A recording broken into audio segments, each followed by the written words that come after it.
간밤 뉴욕 증시가 큰 폭으로 하락하며 다우지수 만선 유지가 위태롭게 됐습니다. 개인 소득 증가율이 기대에 미치지 못한 점이 소비 침체 지속에 대한 우려를 키웠습니다.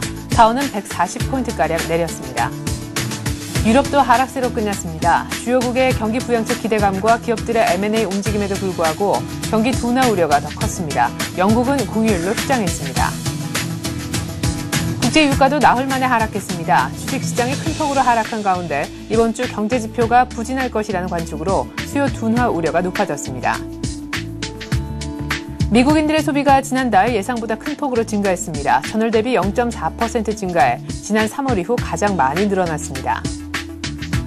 그러나 소득 증가율은 기대에 미치지 못했습니다. 전월 대비 0.2%만 증가해 0.3% 늘었을 것이라는 예상치를 밑돌았습니다.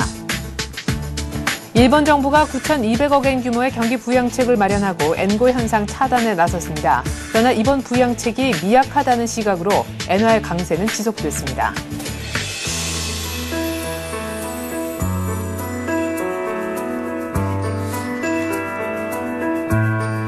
안녕하십니까. 굿모닝 센증시의 최리나입니다. 뉴욕 증시가 그 전일의 급등에 따른 여운이 어느 정도 이어지지 않을까 기대를 모았었는데요. 그 전일에 있었던 긴 장대 양봉만큼이나 긴 장대 음봉이 출현을 했습니다. 그 전일에 160포인트 이상 올랐다면 간밤에는 140포인트가량 다우가 내리면서 다시금 만선이 위태위태하게 됐는데요.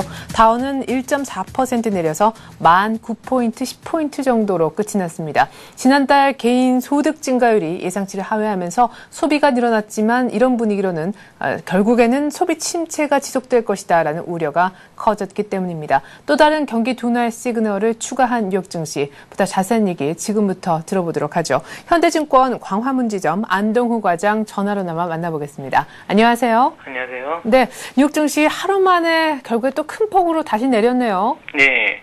뉴욕 증시는 개인 소득 지표가 부진하게 나타나면서 그 미국의 경기 둔화 우려가 확산되는 모습을 보이면서 하락을 마감하는 모습이었습니다. 네. 예, 고질적인 실업 문제 속에서 이제 그 개인 소득의 향상이 쉽지 않다는 지표가 확인되면서 경제를 다시 침체에 빠지지 않게 하겠다는 그런 공언들이 힘을 잃는 모습이었는데요. 그리고 이번 주 그 8월 고용 동향과 케이스 실러 주택 지수 등 최근 미 경기 하강 우려가 근거가 되고 있는 노동 시장과 주택 시장에 관한 그 주요 지표 발표를 앞두고 투자 심리가 위축되면서 낙폭을 키우는 모습이었습니다. 네, 그래요. 자, 이번 주에 나올 여러 가지 지표에 대한 우려도 역시 나왔었던 것 같고, 말씀해 주셨던 이제 개인 소득 부문의 증가율이 지난달 기대에 미치지 못했다라는 부분에 대해서 조금 더 자세히 한번 다뤄보도록 하겠습니다. 그에 앞서서 개인 소비를 좀 먼저 짚어보고 싶은데요. 사실은 미국인들 경제의 70%를 차지하는 것이 소비 부분이기 때문에 소비만 어느 정도 괜찮으면 지수가 크게 빠지진 않을 것이다 했었는데, 이번엔 또 소득이 발목을 잡았던 것 같습니다. 아무튼 소비는 지난달 괜찮게 증가했죠? 예, 그 미 상무부에 따르면 7월 소비자 지출은 전월 대비 0.4% 증가해서 지난 3월 이후 가장 많이 늘었습니다. 그 조사에 따르면 이 소비가 예상보다 많이 늘어난 그 이외에는 자동차 판매 증가가 한 부분을 차지했는데요. 자동차 판매는 그 전월 1,120만 대에서 7월 그 1,160만 대 늘어나서 소비가 증가하는 모습을 보였습니다. 네, 자동차 판매가 많이 늘어서 예상을 한 지난달에 소비 증가를 0.3% 정도로 했었는데 0.4%나 늘어나서 예상치보다 더 많았다라고 하셨는데요. 자, 실업급여액이 늘면서 아마 소득도 한 0.3% 비슷한 폭으로 늘어나주지 않을까 했었는데 0.2%만 늘어서 이것이 주가 하락의 직접적인 요인이었네요. 예, 이 소비는 늘어났지만 개인 소득은 그 0.2% 증가하는데 그쳤는데요. 네. 이 인플레이션 조정 후 가처분 소득이 그 지난 1월 이후 처음으로 감소했습니다. 0.1% 하락했는데 이게 이제 소비 증가가 억제되고 있는 이유를 설명하는 것이고요. 임금은 그 근로시간 증가로 인해서 0.3% 상승했고 저축률은 6.2에서 5.9%로 낮아지는 모습이었습니다. 소득이 줄어들면서요. 네. 자, 그런데 이것이 이제 밑에 보니까 소비활동 전망 불투명이라고 나오는데 역시 소득이 늘지 않으면 덧붙여서 뭔가 돈이 들어와야 쓸 텐데라는 부분에 대한 우려가 있었나 봐요. 예, 이 고용 소득이 없이 부채를 얻어서 소비를 하고 있다는 우려가 나왔습니다. 이제 지표상 소득이 줄고 소비가 늘었기 때문에 부채를 얻어서 소비를 한 게 아니라는 우려를 키웠고요. 이거는 네. 고용 부진이 미국인들의 소비를 제한하고 있다는 점만 확인하는 모습을 보였습니다. 네, 그래요. 자, 이렇게 돈도 들어오지 않는데 소비만 느는 것이 오히려 빚내서 쓰는 것이 아니냐 이런 우려도 키웠다라고 얘기를 하셨습니다. 의외로 개인의 소득 증가율이 기대치 미치지 못한 점이 일단 크게 뉴욕 증시를 140포인트 가까이나 끌어내린 요인이었습니다. 자, M&A 재료도 꾸준히 나왔음에도 불구하고 안타깝게도 시장 분위기가 경기 둔화 쪽에 초점을 맞춰지다 보니까 최근 들어서 계속해서 호재가 되진 못하는 모습이었습니다. 심지어 간밤에는 M&A 재료를 갖고 있는 종목들마저도 등락이 엇갈렸다면서요? 예, 이날 M&A 주들의 등락이 엇갈리는 모습이었고 이 시장의 호재로 제공되지 못하는 모습이었습니다. 네. 인텔 같은 경우 이제 독일 인피니온의 와이리어스 부분에 14억 달러의 인수키를 했으나 주가는 2.23% 하락하는 모습이었고요. 인피니온도 5.7% 하락했고, 지문 인식 시스템 제조업체 코젠트를 인수하기로 한 3M은 1.5% 하락한 반면, 코젠트는 23% 급등하는 모습이었고요. 네. 나머지 기타 이제 애플과 EMC 같은 경우는 0.5, 0.2 상승하는 모습을 보였습니다. 그리고 세계사의 프랑스 제약업체 사노피 아벤티스로부터 인수 제안을 받은 유전병 치료 회사 젠자임은 3.4% 상승하는 모습을 보였고요. 네. 이 스리파 같은 경우는 1.97 하락한 반면 델은 1.12 상승하고 휴레패커즈는 자사주 매입 발표에 1.47% 상승하는 모습을 보였습니다. 네. 그리고 시스코는 스카이프 인수 제안을 했다는 소문에 2.35% 하락하는 모습을 보였습니다. 그래요. 자, 일단 등락이 M&A주 안에서도 엇갈리면서 호재로서의 역할을 못했다라고 하셨는데, 인텔 또 3M, 여기에 또 젠자임 이런 제약주까지 또다시 M&A 시장에 리스트가 되는 모습입니다. 자, 보니까 간밤에요. 역시 엔화에 대한 엔고를 막기 위해서 일본 정부의 개입이 조금 있었던 것 같습니다. 이에 앞서서 이미 벤 버냉키 연준 의장이 미국 경기가 지금보다 더 악화되고 디플레이션 조짐이 나타나면은 돈을 풀겠다 이렇게 약속을 한 데 이어서 일본 정부도 어느 정도 유동성의 추가 공급을 약속하지 않았습니까? 그 내용 간단하게 먼저 좀 정리를 해보죠. 예, 일본 정부가 30일 오후 경제 강요 회의를 열어가지고 추가 경제 대책을 마련했는데요. 9,200억 엔 규모의 경기 부양책을 마련하고 엔고 현상 차단에 나서는 모습이었습니다. 현재 유동성 강화를 위해서 현재 20조 엔 규모인 금융기관들에 대한 저리 0.1% 대출금 프로그램 한도를 30조 엔으로 10조 엔 확대하기로 결정하는 그런 내용이고요. 하지만 시장에서 엔화 강세는 계속됐습니다. 시장은 일본 정부가 더 강한 대책을 내놓을 것으로 기대했지만 시장에 비해서 일본 정부의 대책이 미약했던 것 같습니다. 네, 그래요. 이미 작년 12월 그리고 올 3월 두바이 사태 터지고 그리고 유럽의 재정 위기 이렇게 터졌을 때 엔고를 막기 위해서 일본 정부가 개입을 2차례나 했었고 이번에 3차례 개입이 될 텐데 지금까지 2번의 약발도 한두 달 정도밖에 못 갔던 것을 감안해 볼 때 이번 조치 역시 마음에 들지 않는다라는 시장의 어떤 분위기가 있었던 것 같습니다. 자, 엔화는 여전히 강세를 띄었다라고 하셨고 뉴욕 증시 역시도 힘을 받지 못했었는데요. 상품 시장 쪽 먼저 달러하고 엔화 움직임 먼저 한번 살펴볼까요? 네, 이날 달러 대책 발표 후에 엔달러 환율은 85.91엔까지 하락했지만 네. 84.63엔으로 거래를 마치는 모습이었고요. 이거는 일본 같은 경우 기준금리를 제로 수준으로 낮추지 않는 한 미국과 일본의 금리 차이가 달러 대비 엔 강세를 계속 부추길 거라는 그런 분석들이 나오면서 생각만큼 강세를 막지 못하는 모습이었습니다. 예, 그렇군요. 자, 달러엔이 지금 뭐 85엔까지 가는 듯 싶었는데 다시금 84엔대로 돌아서면서 엔화가 오히려 더 강세를 보이면서 그렇게 끝나는 모습. 역시 어제 일본 증시도 상승폭을 키웠다가 조치가 나온 다음에 오히려 더 상승폭을 줄이는 그런 모습이 있었습니다. 자, 미국도 부양을 얘기했고 일본도 부양을 얘기했고 보니까 파이낸셜 타임스 쪽에서는 유럽도 부양할 것이다. 긴급 대출 프로그램 계속해서 지속을 보도를 했던데요. 이 부분은 이 유럽 같은 경우는 유로존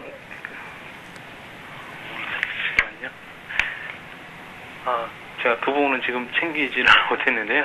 네. 예. 적어도 내년 초까지는 연장할 것이다 이렇게 얘기를 했는데 보니까 간밤에 오바마 대통령도 역시 그 전일에 벤 버냉키 연준 의장이 얘기한 거하고 비슷한 발언을 했던데 정확한 내용이 뭐였는지요? 예, 오바마 같은 경우는 저녁에 이 내용 자체가 오바마 대통령이 경제자문단이 단기적인 경제 성장세 부양과 고용 증진을 위한 추가 조치와 장기적인 경제 경쟁력 증진을 위한 대책을 고심하고 있다고 말하면서 네. 현재 법안을 붙잡고 있는 것은 경제 성장에 직접적인 해를 준다면서 일단 중소득층 세금 감면 확대와 중소기업 지원 방안 승인을 촉구하는 그런 모습이었습니다. 네. 자, 오바마 대통령도 이제 뭔가 추가적인 어떤 그런 부양책을 내놓겠다, 이렇게 약속을 했는데도 이것 역시 버냉키가 먼저, 짜잔하고 공개를 한 뒤에 나온 발언이었던 탓에 일단 큰 그런 호재는 되지 못했던 모습이었습니다. 어쨌거나 뉴욕 증시는 큰 폭으로 하락했고, 유럽도 경기 부양 얘기가 파이낸셜 타임스 보도를 빌리면 있었는데도 불구하고, 이런 미국 쪽 분위기를 그대로 반영한 듯이 일단, 하락세로 마무리가 됐는데, 영국은 또 쉬었다면서요? 예, 주요국의 경기 부양책 기대감과 M&A 움직임에도 불구하고 이제 경기 둔화 우려가 더 크게 작용하는 모습이었습니다. 그래서 네. 프랑스는 20포인트, 독일은 38포인트 하락 마감하는 모습이었습니다.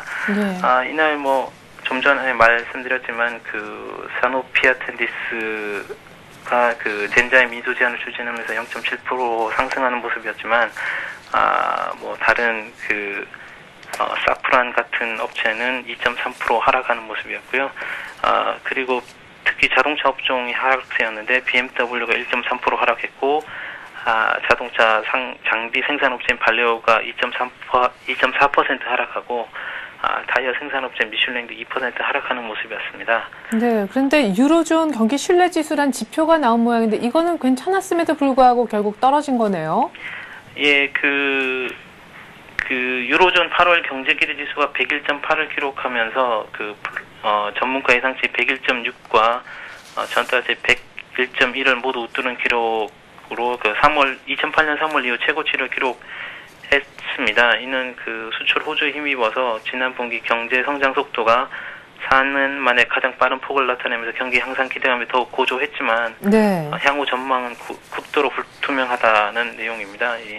유럽 정부가 강도 높은 내피반을 추진하면서 재정 지출 삭감 여파가 우려된다는 데 있습니다. 네, 그래요. 유로존에 있는 국가들의 어떤 긴축에 따라서 여전히 지금 현재 경기 신뢰 지수가 높다 하더라도 그 다음을 또한 더 우려하는 모습 속에 유럽도 꼬리를 내리면서 끝난 것 같습니다. 자, 유가도 역시 지표 안 좋아지고 경기 둔화 얘기 나오니까 나흘 만에 떨어진 것 같은데 금값은 이제 온스당 1,140달러에 육박하면서 마무리가 됐나 봐요. 상품 시장 쪽 얘기도 좀 들려주시겠어요? 예, 국제유가는 미 경제 회복을 확신시켜줄 만한 지표가 나오지 않은 가운데 달러 가치 상승 등 영향으로 나흘 만에 하락세로 돌아서는 모습이었습니다. 네. 배럴당 74.70달러에 마감하는 모습이었고요. 금값 또한 미지표 실망에 따른 소폭 상승한 1239달러에 마감하는 모습이었습니다. 예.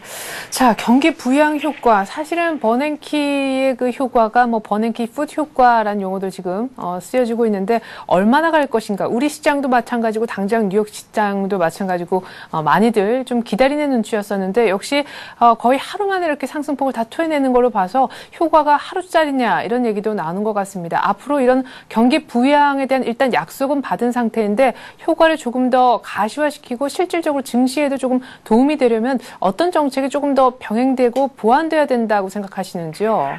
예, 주말 전 벤 버냉키 의장의 최대한의 경기 불안 심리를 줄이는 립 서비스가 있었지만 경기 회복 기대 자체는 양적 정책뿐만 아니라 재정 확대 정책이 병행돼야만 경기 부양이 되지 않을까 생각합니다. 특히 이제 미 연준이 취할 수 있는 금융 완화 정책 자체가 매우 제한적이기 때문에요. 현재 이 유동성 부족에 기인하고 있지 않은 미국 경기 위축이 제로 금리 정책뿐만 아니라 양적 완화 정책을 동반 추진했기 때문에 네.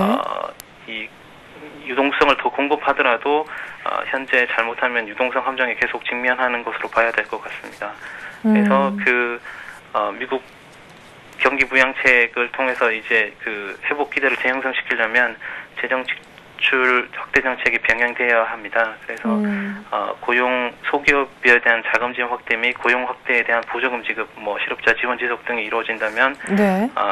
경기 부양책이 조금 더 살아나지 않을까 생각됩니다. 네, 이미 돈이 많이 풀리고 제로금리 상황에서 지금 이런 경기 둔화 얘기가 나온 것이기 때문에 돈 더 푼다고 이 문제가 해결될 것 같지는 않다. 물론 이제 도움은 되겠죠. 하지만 지금과 같은 돈 더 푸는 양적 완화뿐만 아니라 재정적인 어떤 확대 정책이 뒷받침돼서 같이 병행돼야 될 것 같다라고 얘기하시면서 예를 들어 고용 확대에 대한 보조금 지급하고 실업자 지원 약속을 얘기를 하셨는데 결국에는 그러니까 고용이 좋아져야 된다 이렇게 보시는 거네요. 예, 실제 고용 지표 자체가 나머지 이 소비나 소득 이런 부분에까지 네. 다 영향을 주기 때문에 이 부분이 제일 제일 우선이라는 생각이 듭니다. 그래서 이 나머지 장기적으로 이제 소득세율 환원 및 부유층에 대한 세율 인상 등 이런 어떤 제반의 어떤 법안들이 이제 대립되고 있는 상황인데요. 제가 아까 외생 요인이라는 내용을 하나 제가 이렇게 언급하려고 하는데, 8월 중에 이제 재차 악화되기는 미국 경기가 이제 살아나기 위해서는 고용지표 개선이 가시화돼야 하는 게 제일 먼저입니다. 고용지표가 개선되기 위해서는 먼저 가계 및 기업의 경기 기대가 개선돼야 한다는 순환 논리가 작동하는데요. 네. 고용 회복과 경기 기대 개선 간의 순환고리에서 무언가 긍정적인 외생 충격이 가해져야 된다는 어떤 내용입니다. 그래서 4분기 중에 이제 기대해 볼 수 있는 이벤트로 이제 제5차 서울 G20 정상회의에서 글로벌 경제에 대한 위기의식을 바탕으로 하는 정책 협조가 제시될 가능성에 기대를 걸고 있고요. 네. 그다음에 두 번째로 11월 2일 화요일 예정된 미 중간선거 결과가 하나의 분수령이 될 수 있습니다.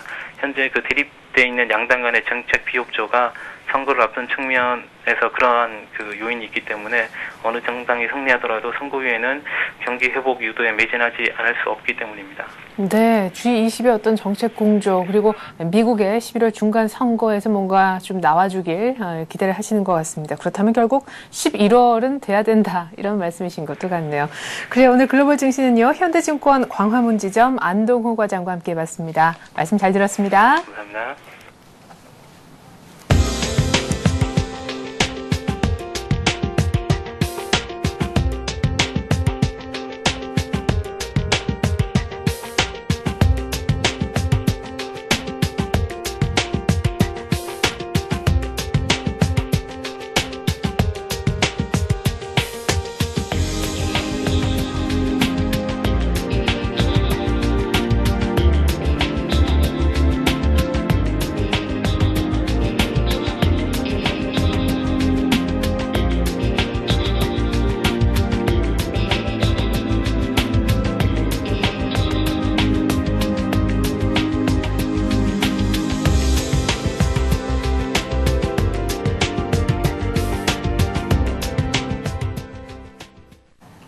네, 뉴욕 증시는 급반등 하루 만에 다우 기준 다시 만선을 위협받는 상황, 그 전의 상황으로 되돌아가고 말았습니다. 개인의 소득 증가율이 예상치만큼 늘지 않았다라는 부분에 초점을 맞춘 탓인데요. 오늘 우리 장은 어떻게 또 흘러갈는지 전망해보는 시간 같습니다.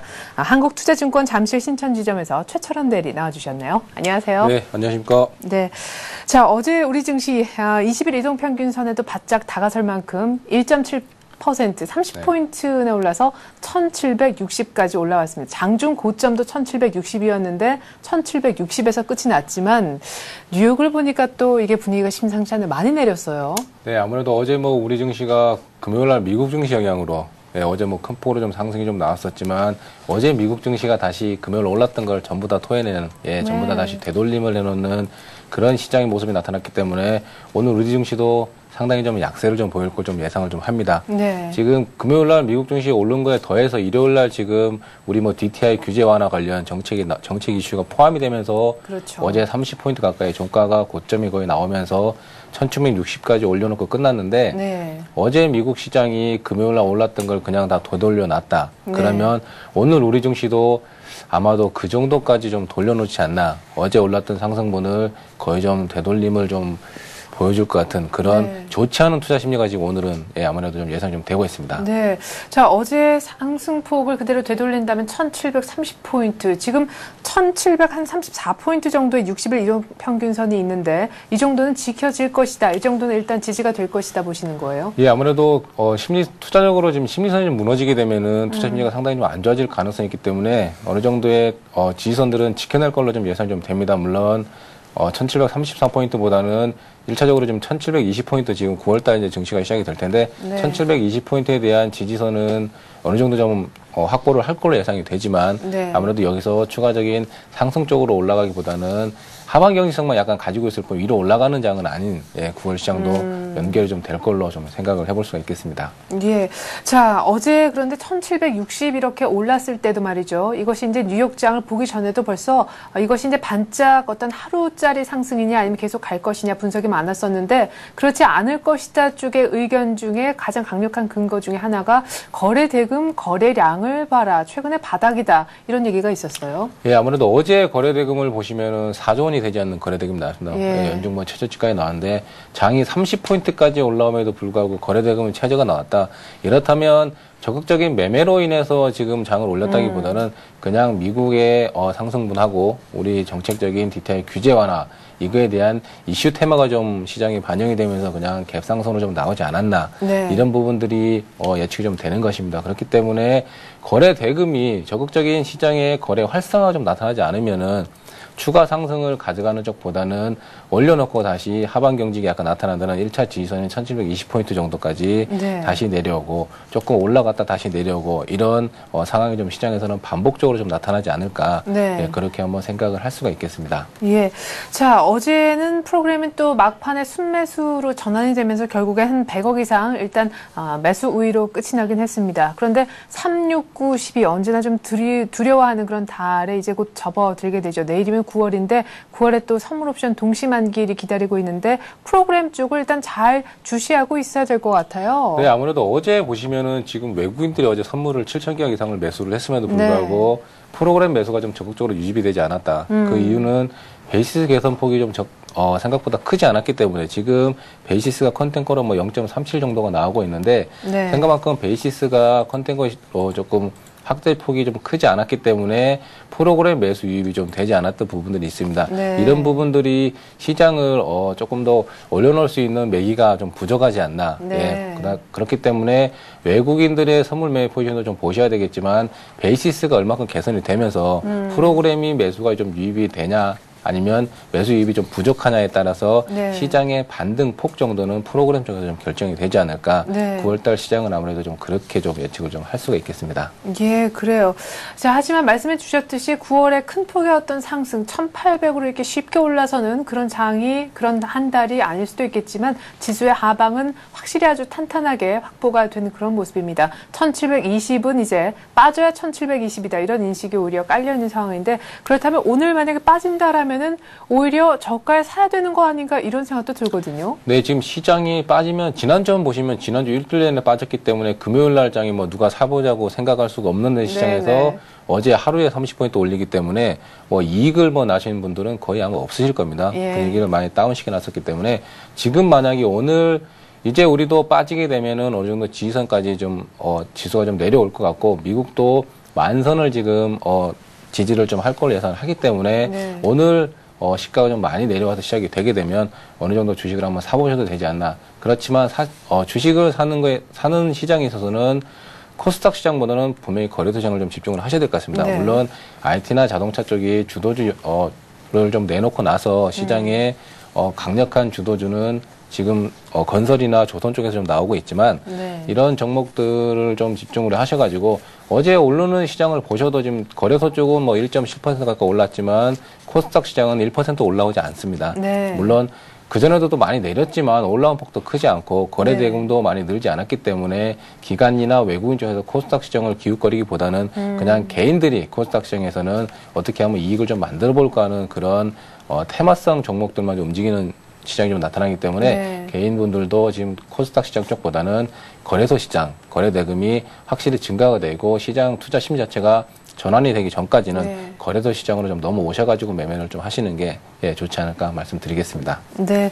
자, 그렇다면 이제 위쪽으로도 많이 올라가지는 못할 것 같기 때문에 목표 수익률도 그렇게 높게 잡으시면 이제 안 될 것 같다 이런 생각도 드는데요. 어제 큰 폭으로 올랐던 우리 건설, 은행 그리고 뭐 철강까지 해서 DTI 규제 완화 삼총사에 대해서 오늘 어떻게 전망하시는지 안 여쭤볼 수가 없습니다. 이제 어제 사실은 이 DTI 규제 완화라는 부동산 대책의 어떤 효과하고 버냉키 효과하고 이게 이제 같이 교집합으로 얽히면서 30포인트나 오른 결과다 이렇게 볼 수가 있는데 버냉키 효과는 일단은 뭐 사라졌다고 보고요. 한시적으로. 그러면 이 어제 풀어줬던 부동산 그 규제 부분에 대해서는 오늘 어느 정도까지 영향을 받겠습니까? 네, 아무래도 지금 어제 규제책이 나오고 나서 시장 반응이 아직까지 뭐 의견이 좀 분분하게 나오고 있는데 영향이 좀 있을 것이다. 아니면은 뭐 그렇게 뭐 특별하게 영향이 부동산 쪽에서 투자 심리 회복에서는 아직까지 좀 약발이 좀 약할 것이다. 네. 예, 두 가지 의견이 상반되게 나오고 있는데 어제 시장에서 아무래도 은행이나 건설이나 철강 쪽들이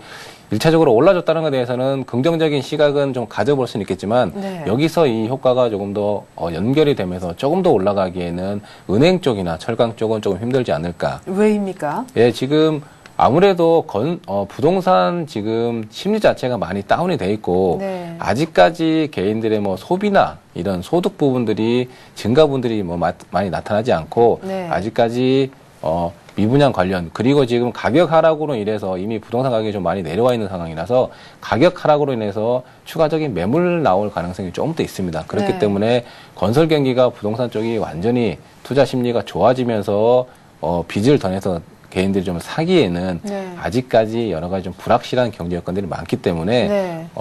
수요 증가 부분에서는 그렇게 크게 시장에서 나타나지 않을 거다. 부동산 관련 수요들은 네. 아직까지 크게 증가하기는 시장 여건들이 그렇게 좋지 않기 때문에 효과가 지속되기에는 아직까지는 조금 섣부른 판단이지 않을까 네. 이렇게 말씀드릴 수 있어서 은행이나 이런 종목들은 조금 조심하시는 쪽으로 어제 올랐지만 아무래도 어제 오른 걸로 끝나지 않을까. 네, 이렇게 조심하라는 뜻은 뭐 어떻게 대처하라는 말씀이신지요? 어제 올랐기 때문에 뭐 어제 종가에 파셨던 분들은 좋으시겠지만 오늘 다시 내려오게 되면은 네. 나중에 뭐 다시 어느 타이밍에 올라올지는 모르겠지만은 오늘 개파락하면 못 팔지 않습니까? 못 팔고 또 기다려야 되는 그런 시장이 오겠지만 한번 다시 올라올 타이밍 지금 어차피 오늘 또 내려가면은 하방 경직이 있는 포인트 때까지 내려가는 거라서 오늘 또 개파락했는데 파시기 쪽보다는 다시 어제 종가 같은 지금 지수가 제가 봤을 때는 1700 많이 가봤자 1770포인트? 정말 많이 보면 1780포인트 정도까지는 보겠는데 네. 거기까지 기다리시기보다는 어제 종가인 1760포인트가 넘어왔을 때 은행주들이 어제 종가가 좀 넘어가는 가격들이 나왔을 때는 조금 매도를 좀 하고 가시는 단기적으로 대응하시기에는 조금 매도를 하고 가셔야 되는 네. 그런 상황이 좀 될 것 같습니다. 네, 그럼 은행하고 철강은 별로 안 좋고 건설주 자체는 조금 더 갈 수 있다라고 보시는지 그것도 궁금하고요. 그리고 앞서서 좀 탄탄하고 견주한 쪽이 조선이다라는 얘기도 하셨었잖아요. 예, 아무래도 지금 시장 자체가 IT 자동차가 상반기 때 주도주를 좀 이끌어오다가 주도권을 내놓고 난 뒤에는 건설하고 지금 조선 쪽에서 수급도 받쳐주고 네.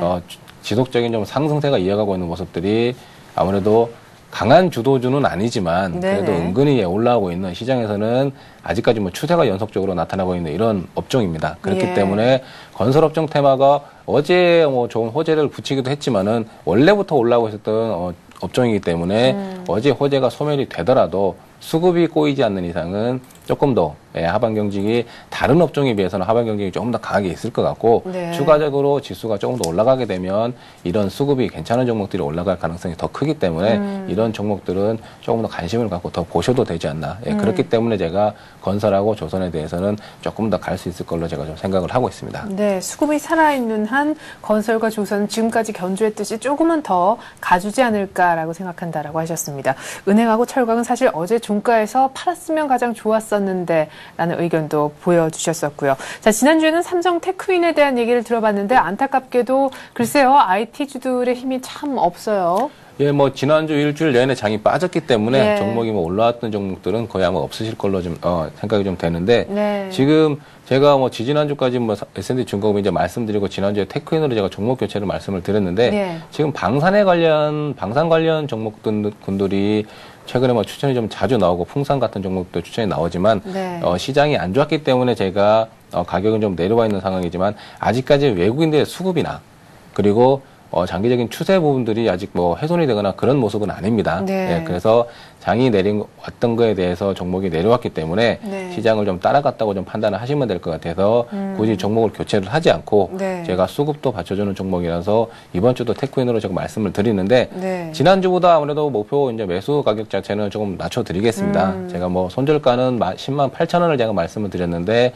지난주 뭐 10만 8천 원까지 손절가 나오지 않았지만 예. 나오지 않았기 때문에 이번 주도 가져갈 수 있으실 것 같고 네. 어제 종가가 11만 2,500원이 나왔습니다. 네. 오늘 아무래도 갭 하락이 나올 것 같기 때문에 11만 1,000원 이하권에서 지금 뭐 한 11만 원 이렇게 잡으시면 가장 좋은 시나리오가 나올 것 같은데 11만 원, 한 1,000원 이하가 나오시면 좀 매수를 해보시고 제가 지난주보다도 목표가도 좀 낮춰 잡습니다. 지금 지지난주에 고점을 찍었던 장중 고점을 찍었던 11만 8천 원 정도 예. 1차 목표가를 제가 한번 제시를 해보고 60일선이 매물러 있는 10만 8천 원권이 깨지면은 손절가를 한번 말씀을 드리겠습니다. 지금 차트를 좀 보시면은 네. 60일선을 전혀 깨지 않고 지금 한 번, 두 번, 세 번, 네 번 예, 이렇게 그러네요. 지금 네 번 쪽으로 계속 올라가고 있는 이런 차트가 나오고 있기 때문에 추세는 박스권의 바닥은 확실하게 좀 다져지고 있는 모습 그리고 저점을 꾸준히 높여가고 외국인들은 매수세가 지속적으로 유입되는 이런 수급적인 호재도 좀 반영이 되는 거기 때문에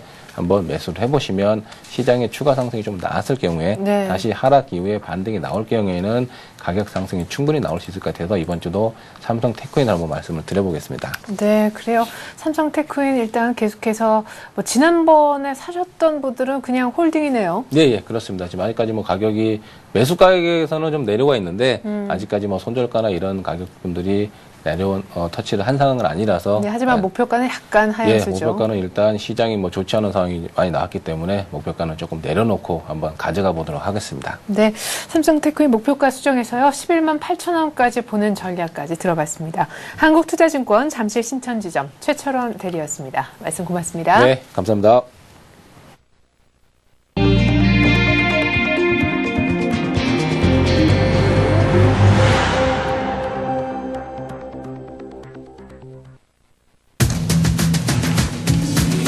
특허 괴물들의 공격이 스마트 제품으로 옮겨가고 있습니다. 여기에 스마트폰에서 승기를 놓치지 않으려고 하는 애플이 안드로이드 진용을 상대로 한 특허 공세를 한층 강화하려는 움직임을 보이고 있습니다.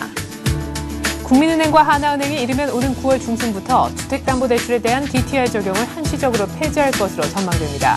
다른 은행들 역시 대출 고객을 빼앗기지 않기 위해 DTI 폐지에 동참할 전망입니다. 9월 1일부터 100일 동안 실시되는 정기국회가 하루 앞으로 다가온 가운데 여야 간 중점 추진 법안이 워낙 다르고 서로 반대하는 법안이 많아 치열한 공방이 예상됩니다. 에너지 빈곤층, 고령 산모, 싱글데디 등이 새롭게 정책 지원 대상으로 떠오르고 있습니다. 이에 따라 이들 폴리슈머들에게 맞춤형 정책 지원이 필요하다는 지적이 나오고 있습니다. 케인스의 라이벌이었던 하이에크와 그의 사상적 배경인 오스트리아 학파가 되살아나고 있습니다. 금융위기 이후 케인스주의적 정부 개입이 각광을 받았지만 천문학적인 재정 투입에도 재정 적자만 누적된 채 최근 회복세가 둔화되고 있기 때문입니다. 네, 오늘 이 같은 내용 가지고 이슈는 서울경제TV 보도제작본부의 서은영 기자와 함께하겠습니다. 안녕하세요. 안녕하세요. 네, 자 8.29 부동산 대책이 나오면서 꽁꽁 얼어붙은 부동산 경기를 살려줄 수 있을까, 또 살린다면 얼마나 살릴 수 있을까가 관심인데 말이죠. 이르면 오는 9월 중순, 이제 곧 9월이죠. 9월 중순부터 은행들이 주택담보대출에 대한 DTI 적용을 한시적으로 폐지를 하려고 한다고 합니다. 어떤 은행들이 첫 테이프를 끊게 되는지요? 네, 국민은행과 하나은행이 될 전망인데요. 다른 은행들은 아직 방향을 확정하지는 않았습니다만 좀 은행권의 빅4 중에 두 곳이 이미 규제를 없앨 경우 대출 고객을 빼앗기지 않기 위해서라도 좀 도입을 하지 않겠느냐 동참할 것으로 보입니다. 서울경제신문이 국민우리, 신한, 하나, 기업은행 등 5대 주요 은행들을 대상으로 향후 주택담보대출 심사 방향을 문의했는데요. 국민하나은행은 DTI 폐지 쪽으로 가닥을 잡은 것으로 확인됐습니다. 이는 지난 29일 정부가 내년 3월까지 비투기 지역의 9억 원 이하 아파트에 한해서 DTI 적용 여부를 좀 각 은행의 자율에 맡기겠다 이런 발표를 한 데 따른 후속 조치인데요. DTI를 폐지하기로 한 은행들은 이를 실제 각 지점 창구에 적용하기까지 한 보름 정도 시간이 걸릴 것으로 보고 있습니다. 네. 아무래도 지금 국토해양부와 같이 이제 무주택자와 아닌 이제 1주택 보유자들을 좀 이제 분류를 하고 이를 좀 전산 시스템과 연동하는데 좀 2주 정도의 시간이 걸리거든요. 네. 그러다 보니까 이제 완화나 폐지까지는 좀 약 한 보름 정도가 시간이 걸릴 것으로 보입니다. 네. 자, 오는 중순부터 국민은행, 하나은행이 DTI 일단 한시적으로 폐지할 것 같다 이렇게 얘기를 하셨는데, 그렇다면 나머지 은행들은 언제쯤 또 어떤 식의 움직임을 보일지, 같은 행보를 보일지 궁금합니다.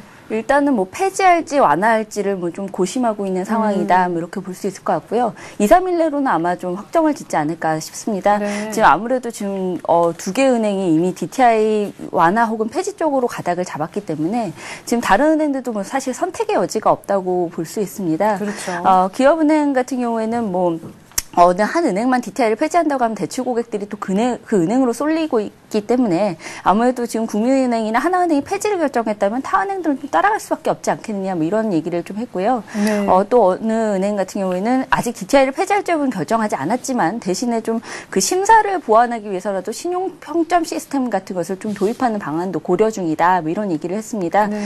지금 DTI가 폐지된다고 해서 저신용자나 저소득자에게 갑자기 주택담보대출 한도를 대폭 늘려준다거나 이런 가능성은 사실 희박한데요. 네. 한 시중은행 관계자 얘기를 좀 들어보면요. 은행이 DTI를 폐지하면 오히려 고객의 금융거래 내역, 또 신용상태, 안정적 수익 확보 여부 등 다른 심사 자료를 좀 더 면밀히 살펴보게 될 것이다. 그래서 네.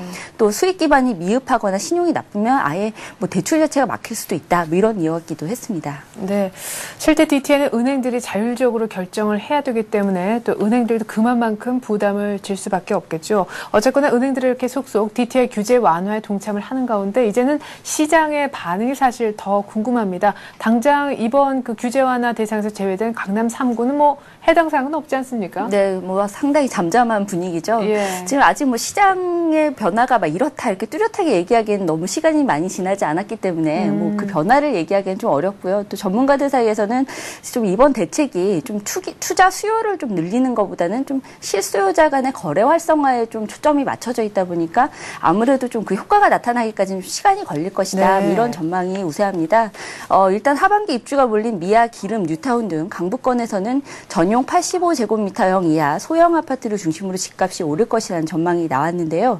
시장 침체 속에서 소형 아파트 전세값이 크게 올랐는데 이번에 좀 대출 가능폭이 좀 커지니까 이게 좀 매매로 돌아서지 않겠느냐 이런 분석입니다. 네. 역시 말씀하신 대로 강남 3구는 좀 이제는 강남 효과는 기대하기 어렵지 않겠느냐 이런 분위기 때문인지 좀 썰렁한 반응을 보이고 있고요. 네. 이 밖에 좀 경기 고양 용인시 일대를 비롯한 수도권 미분양 입주단지에서는 좀 정책 효과가 나타나기까지는 좀 시간이 걸릴 것이다. 네. 이런 관측이 좀 우세합니다. 예. 자, 이번에는 부동산 뉴스를 좀 마무리를 짓고요. 특허 괴물 얘기를 좀 해보겠습니다. 최근 들어서 IT 쪽에 보면 스마트폰, 스마트 TV, 스마트가 이슈가 되는데요. 때문에 특허 괴물의 타깃도 이제 스마트 제품으로 방향을 좀 선회하고 있는 듯합니다. 미국의 유명한 지금 특허 괴물에서도 애플 등 스마트폰 6개사를 이미 소송을 걸었다 이런 소식도 있던데요. 네, 그렇습니다. 지금 아직까지 삼성과 LG를 타깃으로 한 소송은 그렇게 많지 않습니다만 아무래도 지금 좀 예의주시하면서 좀 긴장하지 않을 수 없는 상황인데요. 네. 일단은 한국지식재산보호협회에 따르면요. 스마트폰 등 휴대폰 관련 특허 괴물들의 소송 건수가 지난 2005년 9건에서 2006년 12건, 2007년 17건, 2008년 27건으로 증가했고요. 또 지난해 1월부터 9월까지만 해도 19건으로 집계가 됐습니다. 그 이후 통계는 좀 없습니다만 상당히 지금 최근 들어서 소송 건수가 늘어나고 있는 것으로 분석이 되고 있고요. 네. 휴대폰 관련 특허 괴물 수도 계속해서 증가하고 있습니다. 2009년 말 현재 전 세계에서 50개의 휴대폰 관련 특허 괴물이 활동을 하고 있는데 이들의 자회사까지 포함하면 거의 107개에 달하는 것으로 추산이 되고 그 이상도 될 수 있다는 분석이 나오고 있습니다. 실제로 지금 최근 미국의 대표적 특허 괴물 중에 하나인 NTP가 애플, 구글, MS, 또 모토로라, LG전자 등 6개 스마트폰 업체를 상대로 해서 미국 법원에 특허권 침해 소송을 제기하기도 했는데요. 네. 앞으로 스마트폰 시장이 커지면 특허 괴물의 공세가 좀 훨씬 더 거세질 것이다. 이런 게 시장의 전망입니다. 네. 스마트폰에서 좀 승기를 놓치지 않으려는 애플의 공세도 좀 거세지고 있죠. 최근 안드로이드 시장이 좀 커지면서 애플이 현재 대만 HTC와 일본 노키아 등 안드로이드 진영과 스마트폰 특허를 서로 침해했다면서 소송을 진행하고 있는 상황입니다. 그래서 지금 구글도 안드로이드 휴대폰 진영과 함께 애플의 동태를 주시하면서 대책 마련에 나선 것으로 알려졌는데요. 네. 애플의 공세에 좀 삼성전자, LG전자까지 직접적인 타깃이 되지는 않고 있습니다만 앞으로 좀 어떤 상황이 돌변할지 모르기 때문에 좀 예의주시하고 있는 상황이고요. 좀 주목할 만한 건 지금은 현재는 시장의 관심이 스마트폰에 몰려 있습니다만 앞으로 이제는 스마트 TV로 넘어갈 거거든요. 네네. 그러니까 이런 관련 분쟁까지도 좀 계속 이어지지 않을 것이냐. 그래서 앞으로 좀 벌어질 스마트 특허 대전에 우리도 좀 미리 준비를 해야 되지 않느냐. 이런 게 좀 시장에서 얘기가 나오고 있습니다. 네. 자, 그리고 이제 내일부터 9월 달에 들어서고제죠. 9월 1일부터 100일 동안 드디어 정기국회가 열리게 됩니다. 이미 여야가 대립을 보일 만한 그런 이슈들이 산적해 있는 가운데 한나라당도 이미 160건 이상의 그런 안건의 중점 법안을 이미 선정을 마쳤다라고 발표를 했더군요. SSM법 비롯해서 4대강 관련 통일세 여러 가지 안건들을 한번 생각해 볼 수가 있겠는데 이미 회기를 넘긴 쟁점 법안들도 많지 않습니까? 네, 그렇습니다. 국회가 열리기 전에는 늘 항상 왜 이렇게 많은 이슈가 산재해 있느냐 이런 얘기들을 하는데 이번에도 역시나 마찬가지입니다. 한나라당이 네. 어제 연찬회를 갖고 올 정기국회 주요 중점 추진 법안으로 161건의 법안을 발표를 했는데요. 말씀하신 대로 좀 야당이 반대하는 내용이 다수 포함이 돼 있어서 논란이 클 전망인데요. 민주당은 오늘 또 워크숍을 엽니다. 근데 한 70건에서 80건에 달하는 중점 추진 법안을 발표한다고 하는데 아무래도 이제 민생 법안에 좀 역점을 주겠다. 이런 방침을 밝히고 있고요. 이 네. 민생 예산을 늘린다는 건 4대강 예산을 좀 조정을 하겠다. 이런 얘기로 좀 비춰집니다. 재밌는 건 여야 모두 친서민을 내세우고 있다는 건데 역점 추진 법안에서는 상당한 차이를 보이고 있고요. 이제 각 법안에 대한 견해도 상당히 차이가 있습니다. 우선 SSM법을 놓고 보면요. 여당은 한유럽연합 자유무역협정 추진을 감안해서 유통산업발전법만을 중점 법안으로 꼽았는데요. 반면에 네. 또 야당은 대중소기업 상생협력 촉진법까지 동시 처리를 주장하고 있어서 좀 진통이 예상되는 상황입니다. 주택임대차보호법도 이번에 좀 개정이 될 예정인데요. 네. 민주당은 전월세 상한선을 2년마다 5%로 묶자고 주장을 하고 있지만 여당은 좀 무리가 아니냐 이런 입장입니다. 역시 말씀하신 대로 해를 넘긴 쟁점 법안도 산적해 있죠. 오후 11시부터 오전 6시까지 5개 집회를 금지하는 집회시위법 개정안도 큰 논란거리가 될 것 같고요. 네. 또 한미 FTA 비준안, 한 EU FTA 비준안도 이미 뜨거운 쟁점이 될 예정입니다. 그리고 상반기에 계속 이슈가 됐었던 농협법이라든지 미디어랩법 같은 것도 아직 국회에 계류하고 있는 상황이죠. 네. 10월부터는 내년 예산안 심사가 시작되는 만큼 아무래도 4대강 사업을 조정할 것이냐 아니냐 여부가 큰 논란거리가 될 텐데요. 네. 지금 여당은 이미 이제 연내 60% 이상 공정이 완료될 건데 원안대로 가야 되지 않겠느냐 이런 입장이 반면에 야당 같은 경우에는 내년에도 10조 원 가까운 예산이 들어갈 텐데 이를 좀 서민 예산으로 돌려야 되지 않느냐. 네. 서민 예산이 턱없이 부족하다. 이런 점을 좀 부각시킨다는 방침입니다. 네. 자, 무한한 공방이 예상이 되는 대목인 것 같습니다. 자, 그리고 고령 산모라든가 조기 치매, 그리고 싱글 데디, 이들에게 새롭게 정책 지원이 필요하다. 이들을 위한 맞춤형 정책이 지원돼야 된다라는 얘기가 있습니다. 이들을 가리켜 폴리슈머라고 한다고 하는데, 이 폴리슈머 뜻부터 좀 알려주시죠. 네, 폴리슈머라는 건 정책 폴리시와 소비자, 컨슈머의 합성어입니다. 국제 사각지대에 놓여있는 긴급한 정책 마련 또는 대안이 필요한 새로운 계층을 일컫는 신조어인데요. 이번에 좀 통계청이 발표한 이 폴리슈머 6선을 좀 봤더니 최근에 이제 우리 사회의 변화상을 좀 반영하는 것들이 좀 많이 있어서 몇 가지를 좀 짚어볼까 합니다. 일단 에너지 빈곤층이라는 말이 새롭게 등장을 했는데요. 네. 최근에 이제 좀 통계청에 따르면 2008년 우리나라 총 가구 1,667만 가구 가운데서 130만 가구가 에너지 구입 비용으로 소득의 10% 이상을 사용했다고 합니다. 이제는 뭐 에너지 비용이 너무 많이 들어서 에너지를 사용할 수 없는 에너지 빈곤층이 발생할 수 있다는 대목인 것 같은데요. 그리고 또 고령 산모라는 말이 좀 등장을 했습니다. 뭐 최근에 좀 아무래도 30세 이상의 이제 산모들이 뭐 많이 늘어나고 있지 않습니까? 네. 특히나 이제 지난해 35살 이상의 고령 산모의 출생 비율이 처음으로 15%를 돌파했는데요. 30대 초반 연령까지 같이 포함을 해보면 전체 출생 비율 중에서 30살 이상의 산모의 비율이 58.7%에 달했다고 합니다. 이게 2005년에 30살 이상의 산모 비율이 과반수를 넘었는데요. 네. 이게 빠른 속도로 굉장히 증가세를 보이고 있다는 거죠. 그리고 마지막으로 하나 살펴보려고 하는 게 알부자족인데요. 이 단어만 살펴봤을 때는 상당히 뭐 좋은 의미일 것 같습니다만 그 뜻을 많은. 살펴보면 네. 아르바이트 하면서 부족한 학자금을 충족시켜야 하는 대학생, 즉 공부와 생계를 동시에 걱정해야 하는 학생들을 얘기를 하는 겁니다. 네. 학자금 대출자가 굉장히 급증하고 있는 모습을 보이고 있는데요. 2005년 2학기 18만 2천 명에서 지난해 2학기는 34만 명으로 87% 늘었다고 하고요. 문제는 대출 연체액이 눈에 띄게 늘었다는 건데요. 2005년에 105억 원에서 지난해 2,349억 원으로 22배 이상 증가했다고 합니다. 네. 자, 이렇게 해서 복지사각에 놓여져 있는 폴리슈머 6개 부문에 대해서 저희가 얘기를 한번 해봤고요. 끝으로 학구적인 얘기를 좀 짧게 해보고자 합니다. 최근 들어서 각국에서 돈을 풀어 경기를 살리고자 했었지만 결과적으로 봤을 때 경기는 여전히 둔화되는 움직임을 보이자 재정 지출을 늘려서 경기 부양을 해야 된다라고 주장을 했었던 케인스 학파의 인기가 시들하다고 하면서 상대적으로 뭐 평생 라이벌이었다고 할 수 있는 이 하이에크가 새롭게 주목을 받고 있다면서요? 네, 뭐 글로벌 금융위기 이후에 아무래도 좀 케인즈주의가 좀 또 각광을 받았었습니다. 정부 개입을 통해서 좀 경기를 부양시켜야 되지 않느냐 뭐 이런 얘기가 있었는데 네. 최근 들어서 이제 좀 이렇게 그 반대 학파였던 하이에크의 사상적 배경이었던 오스트리아 학파가 재조명을 받고 있는 상황인데요. 월스트리트 저널이 보도한 내용이었습니다. 아무래도 이제 오스트리아 학파라고 하면 1970년대 선진국들이 스태그플레이션, 즉 고물가와 저성장이 동반되는 시기를 겪으면서 그때 부상을 했었고요. 또 80년대 레이건 정부의 자유시장 아이디어를 좀 제공하기도 했었죠. 지금 상황을 좀 본다면 지금 유럽에서 뭐 계속 재정 지출을 통해서 뭔가 경기를 부양시키려고 하지만 그래서 경기는 회복세는 둔화되고 있는 상황이고 재정 적자만 누적되고 있는 상황이 아닙니까? 그러다 보니까 네. 이제 뭐 포퓰리즘을 강하게 비판하고 경쟁 시대의 규칙을 강조했던 하이에크가 재조명을 받고 있는 상황인데요.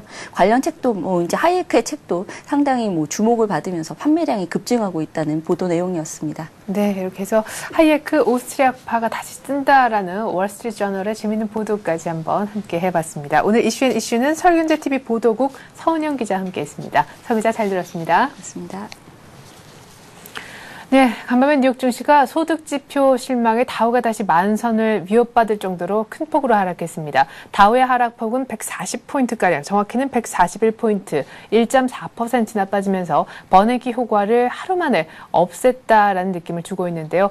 7월, 그러니까 지난달이죠. 개인의 소비는 예상보다 더 많이 늘었지만 소득이 여전히 생각만큼 늘지 않으면서 결국 고용과 이어지는 또 소득, 이것이 소비의 침체 우려를 다시금 키웠다고 볼 수 있겠습니다. 여전히 경기 둔화가 발목을 잡은 뉴욕 증시가 아니었나 싶은데요. 일단 버네키 효과를 하루 만에 무슨 일이 있었냐는 듯이 잊어버린 뉴욕 증시.